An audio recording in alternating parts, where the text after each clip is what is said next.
Assalamualaikum warahmatullahi wabarakatuh. Kita lanjutkan untuk menu fitur penjualan. Jadi untuk masuk fitur penjualan ini saya bagi dua videonya. Yang pertama tanggal 5 Januari sampai 17 Januari, baru kemudian video kedua tanggal selanjutnya sampai selesai. Oke, kita mulai saja untuk fitur penjualan.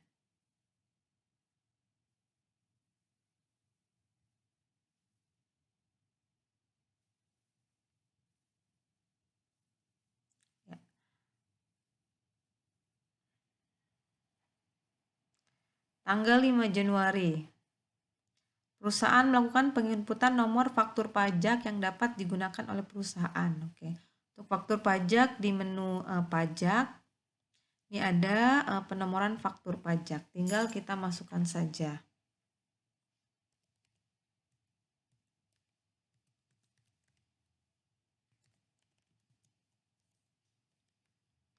Ini 1400.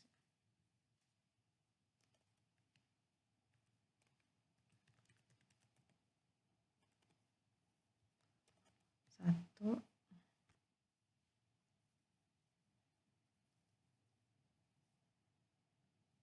Ya. Kelihatan jadinya.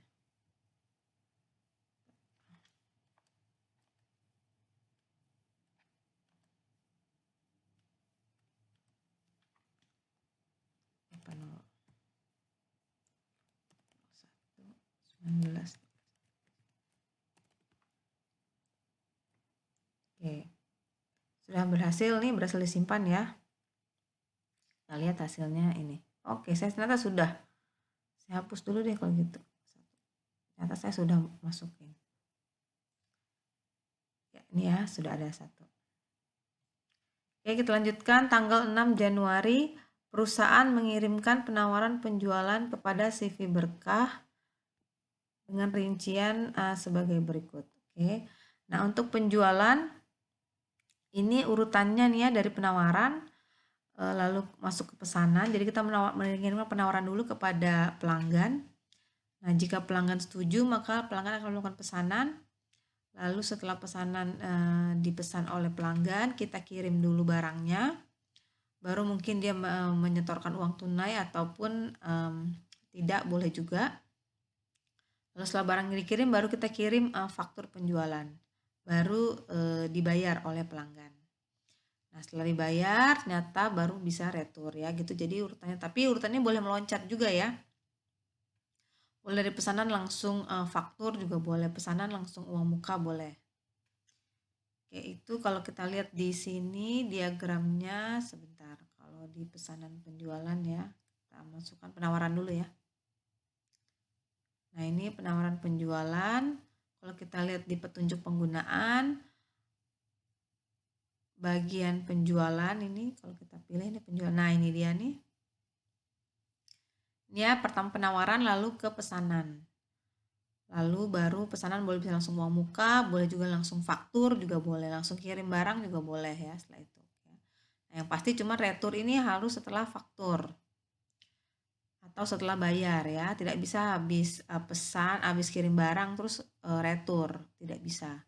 Harus melewati faktur dulu. Itu arahnya. Oke ya. Kita lanjutkan untuk mengisi berkah abadi.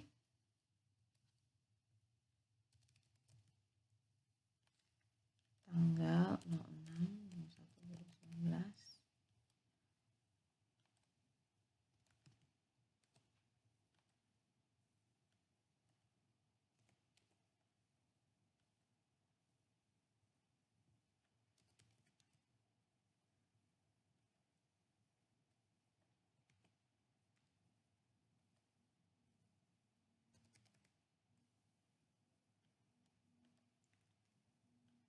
buah. Oke, kita lihat dulu 170, 275, 210. 170, 290 ya. Oke, jika sudah boleh disimpan. Karena di soal tidak ada lagi, hanya itu saja yang dipesan. Oke, kita simpan. Kita cek Sudah masuk ya. Oke. Nah, setelah penawaran ternyata dia diterima tanggal 7 Januari, perusahaan menerima pesanan dari CV Berkah. Nah, jadi pengajuan kita diterima oleh CV Berkah ya, dengan nomor penawaran minimal diberikan tanggal 6 ya. Jadi dia oke, gitu, melakukan pesanan. Berkah Abadi, tanggal ya, teliti untuk tanggal ya, 2019. Kita bisa ambil dari penawaran yang sudah kita buat. Nah, lalu ternyata CV Berkah memberikan uang muka sebesar 5 juta termasuk pajak. Pembayaran ini dilakukan dengan transfer Bank Mandiri. Oke. Kalau gitu sudah benar ya. Kita lakukan proses. Sini ada nggak nih RP? Oh, bukan. Biaya ya, saya kira untuk langsung proses uang muka.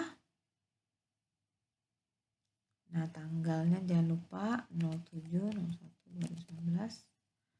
Ternyata dia DP uang muka 5 juta. Sudah termasuk kena total termasuk pajak. Lalu ada lagi, ada nomor PO-nya nggak? Ada nomor PO 0074 tuh ya. 0074. Sepertinya di pesan penjualan tadi ini juga ada nomor PO deh. Lihat di bagian informasi. Nah, ini ada ya 0074. Nah, kalau yang lainnya tidak ada, tidak perlu. Ini tanggal pengiriman juga tidak perlu. Kalau mau dibenerin juga boleh ya, karena ini tanggal 7, misalnya tanggal besoknya boleh. Misalnya. Tapi kalau tidak diubah juga tidak apa-apa, karena tidak ada tercantum oleh di soal. Simpan, kembali ke uang muka lagi tadi, 5.074. Nah, kalau sudah ini di bagian uang muka penjualan ini hanya baru dicatat ya. Belum kita terima. Jadi kita harus dulu proses pembayaran. Kita proses, tadi transfer Bank Mandiri. Tanggalnya 7. Lalu hitung lembarnya langsung saja ya. 5 juta. Nah, kalau sudah bisa disimpan, maka untuk tanggal 7 ini ada 3 prosesnya, pesanan, lalu uang muka dicatat, lalu kita terima uang mukanya. Oke, ini uang muka. Nah, ini sudah ada, kali tidak. Oke. Oke, tanggal 8 Januari perusahaan mengirimkan barang. Oke, jadi setelah mendapat pesanan, kita kirim barang dulu. Atas pesanan tanggal 7 dikeluarkan dari gudang depan menggunakan mobil box. Oke, penjualan ya, setelah penawaran, pesanan, lalu pengiriman. Berkah, tanggal 8, ambil dari pesanan ya. Karena sebelum kirim barang itu ada pesanan masuk. Semua diterima, jangan lupa cek gudangnya depan.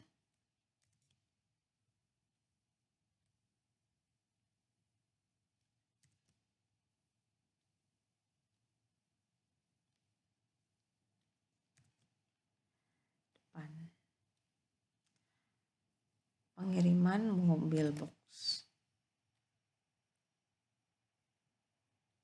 Ya, tanggal 8 Berkah Abadi mobil box. Oke, 20 pieces. Simpan. Sudah ada pengiriman. Ya. Oke. Tanggal 8, lanjut tanggal 9, perusahaan melakukan penagihan, berarti kirim faktur penagihan kepada CV Berkah. Oke, kita lakukan penjualan, kirim faktur penjualan ke Berkah. Jadi ini hanya ini aja ya, kirim faktur saja. Setelah barang diterima, baru kita menagih. Ambil dari pengiriman ya, karena prosedurnya adalah pengiriman. Ya. Lihat ini informasi kalau rumah, lalu ada DP 5 juta. Oke, siap. Oke, itu berhasil disimpan. Sampai saat ini masih cukup mudah ya. Lanjut tanggal 10 Januari. Penjualan secara tunai kepada pelanggan umum. Terus kemudian ada biaya angkut sebesar 100.000 dan pembayaran langsung transfer Bank Mandiri. Biaya angkut ditagihkan dalam akun pendapatan lain dan barang dikeluarkan dari gudang. Oke, karena penjualan tunai, maka artinya kita langsung kirim faktur penjualan. Umum tanggal 10. Lalu langsung barangnya apa tadi? Meja kerja.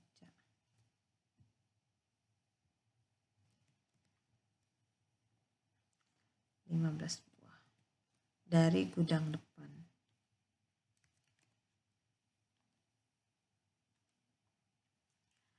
Lalu ada biaya angkut. Nah, ini boleh di bagian RP. Biaya angkut. Oh, pendapatan lain, sorry. Pendapatan lain. Nah, nama biayanya adalah biaya angkut. Nah, jadi maksudnya adalah perusahaan menyediakan mobil box tuh ya, langsung untuk mengirimkan barang. Jadinya orang yang membeli, pelanggan umum membayar biaya angkut. Jadi kita mendapat tambahan pendapatan lain-lain di perusahaan. Catat di akun pendapatan lain-lain kan, termasuk pendapatan ya, karena kan kita mempunyai jasa mobil kirim ke pelanggan. Nah, terus kita tagihkan ke dalam faktur biaya angkut tersebut. Lalu maka dari total akan masuk di sini subtotal ditambah total biaya. Lalu karena tunai maka langsung dibayar. Proses pembayaran bank transfer katanya.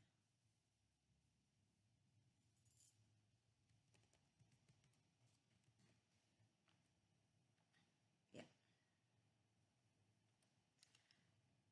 7.500.000 ya. Coba kita lihat. Ya, 7525. Oke. 7525. Kita simpan.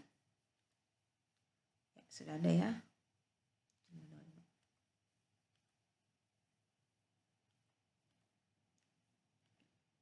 Lanjut lagi tanggal 11 Januari. Perusahaan menerima penjualan CV utama dengan detail sebagai berikut. Nah, atas penjualan ini pelanggan melakukan pembayaran. Kemudian barang akan dikirim tanggal 12. Nah, ini kalau kalau tadi tanggal 10 itu ada pembelian tunai ya. Jadi habis bayar sih langsung dikirim saat itu juga nih. Habis bayar baru dikirim saat itu juga. Nah, kalau tanggal 11 ini ada nih, kemudian karena ada kata-kata ini, kemudian barang baru akan dikirim pada tanggal 12 itu besoknya. Nah, jadi beda hari ya pengiriman barang dengan faktur. Nah, kalau tadi tanggal 10 itu faktur bersamaan dengan pengiriman barang. Nah, jadi bersamaan. Nah, untuk tanggal 11 ini faktur dulu dan bayar, baru barang dikirim. Nah, untuk itu kita perlu mengaktifkan fitur penjualan untuk faktur di muka atau mendahului pengiriman ya. Itu kita setting di sini preferensi fitur lalu penjualan ya. Di sini nih faktur di muka. Kita aktifkan dulu. Jadi faktur dulu baru pengiriman. Aktifkan sama kayak bagian waktu beli ya, waktu beli juga ada ya, waktu bagian pembelian itu fitur, di bagian fitur pembelian juga ada tagihan di muka mendahului barang ya. Jadi kita terima tagihan dulu baru terima barangnya. Oke, penjualan lalu faktur penjualan. CV Utama Jaya.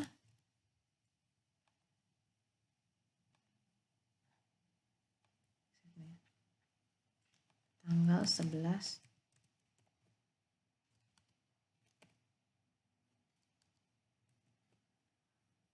Lalu dia beli bundar, meja bundar 10 buah. Gudangnya ada nggak? Oke, nggak ada ya, karena belum diantarin ya. Jadi kita belum tahu gudangnya apa. Lalu meja persegi 10 buah juga. Nah, lalu jangan lupa di bagian informasi kita checklist ini, mendahului pengiriman ya, faktur dibuka ya. Nomor PO ada? Nggak ada ya. Oke, baru akan dikirim tanggal 12, maka ini ada tanggal pengiriman tanggal 12/01. Oke, lalu kita melakukan proses pembayaran. Fakturnya langsung dibayar melalui transfer Bank Mandiri tadi.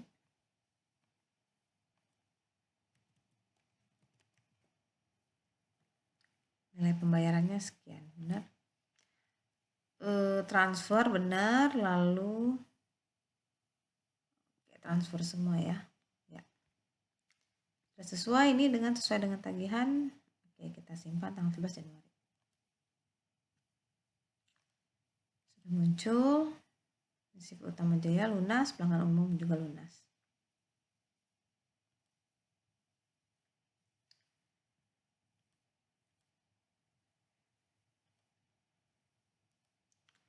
Lanjut tanggal 12 Januari. Perusahaan melakukan pengiriman barang. Oh, yang tadi. Pengiriman barang untuk tanggal 11 tadi. Pengiriman pesanan kepada Utama tanggal 12. Ambil dari faktur di muka.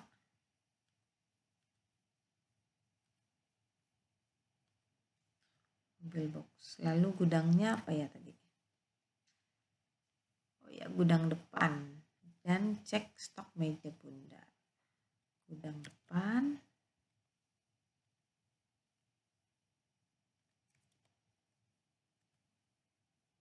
Ya. Nah.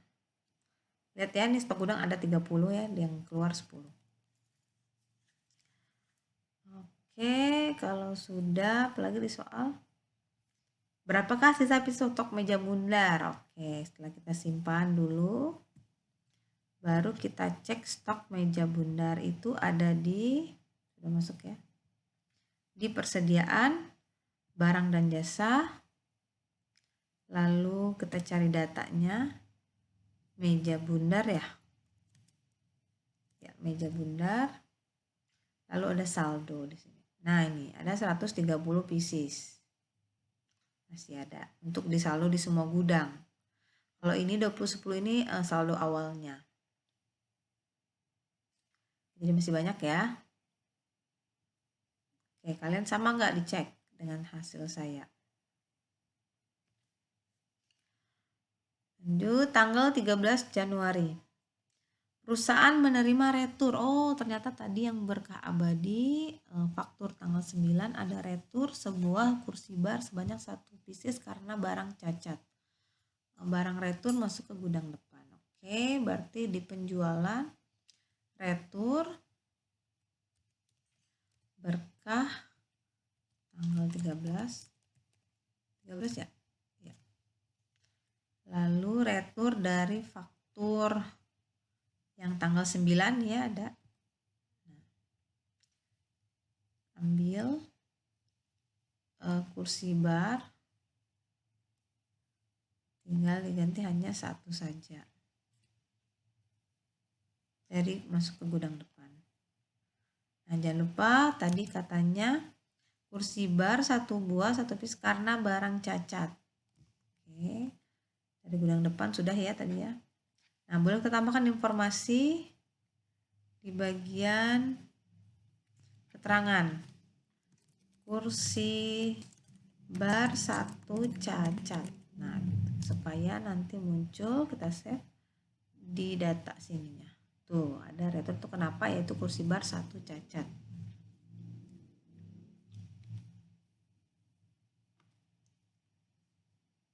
Oke, Oke, tanggal 14 Januari. Perusahaan menerima pelunasan CV utama atas invoice 9786, pelunasan melalui giro dan tanggal 30. Jadi ada yang bayar hutang. Pelunasan invoice, maka penerimaan penjualan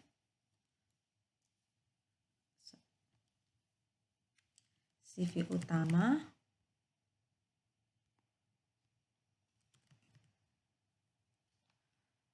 atas info secara giro ya. Nomor CG 898990, tanggalnya 14/01/2019, jatuh tanggal cairnya 30 Januari.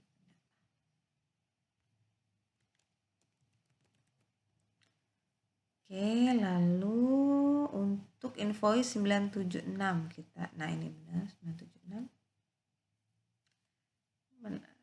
berarti sesuai ya pembayarannya, kita tinggal ambil saja sesuai dengan faktur tanggal nomor 9786, 14 Januari 30 Januari. Simpan, sudah masuk lagi nih 14 Januari. Lanjut 15 Januari. Untuk meningkatkan penjualan, perusahaan memperkerjakan salesman yaitu Bapak Andi dengan komisi penjualan 3% untuk nilai penjualan 300.000 sampai dengan 1 miliar. Note tambah salesman. Oke, jadi tanggal 15 Januari perusahaan sama kalau sekarang namanya reseller ya, reseller gitu istilahnya. Salesman namanya Bapak Andi. Kalau gitu kita harus menambahkan karyawan di perusahaan. Mana di perusahaan? Nah, ini perusahaan, lalu kita tambahkan karyawan. Sapaan tadi Bapak Andi. Nah, dia sebagai apa? Sebagai salesman atau penjualnya, jangan lupa di checklist. Ya. Tambah karyawan apa nih? Bisa penjual atau bisa yang lain ya. Jadi kita checklist selalu sebagai penjual. Sudah ada. Lalu setelah nambah karyawan, baru kita bikin buat komisi penjualan dulu. Kita bikin dulu komisi untuk Bapak Andi. Di penjualan kita bikin komisi penjual ini. Saya perbesar ya. Nama penentuan komisi misalnya komisi untuk Pak Andi, Bapak Andi. Itu adalah berlaku ke tenaga penjual tertentu, yaitu penjual Andi. Lalu diberikan penjualan urutan ini semuanya saja. Urutan input penjual faktor. Ya, pertama, komisi berlaku semua barang sama pasok dengan syarat tadi apa? Nilai penjualan ya. Antara 300.000 sampai 1 miliar. Akan mendapat komisi sebanyak persentase 3% dari nilai penjualan. Coba kita baca soalnya ya. Bapak Andi dengan komisi penjualan 3% untuk nilai penjualan ya, benar, nilai penjualan antara 300.000 sampai 1 miliar sebesar 3% dari si nilai penjualan ya. Oke, kalau sudah kita simpan, sudah masuk ini komisi untuk Bapak Andi.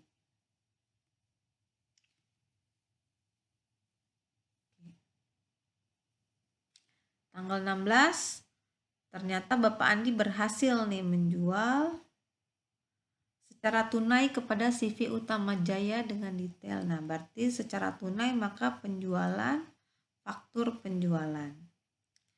Berhasil menjual ke Utama Jaya itu tanggal 16. Meja kerja sebanyak 10 buah. Barang dikeluarkan dari gudang depan ya, jangan lupa ini gudang depan. Lalu penjualnya jangan lupa ini adalah Andi tadi.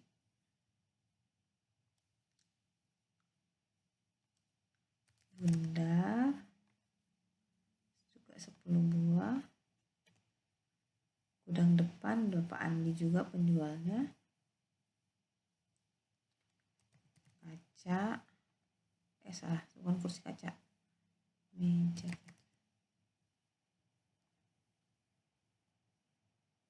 10 buah. Gudang depan Andi.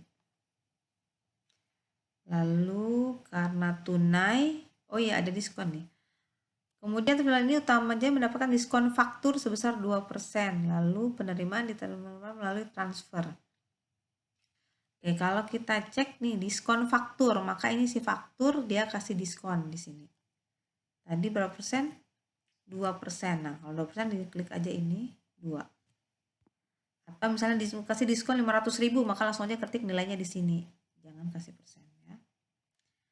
Oke, kalau sudah tanggal 16, lalu kita proses pembayarannya. Transfer tanggal berapa tadi? 16 Januari. Nilai pembayarannya sesuai. Ya, kita simpan. Ya. Lalu kita cek berapakah nilai komisi salesman itu. Kita lihat di laporan nih ya, laporan, daftar laporan, tenaga penjual.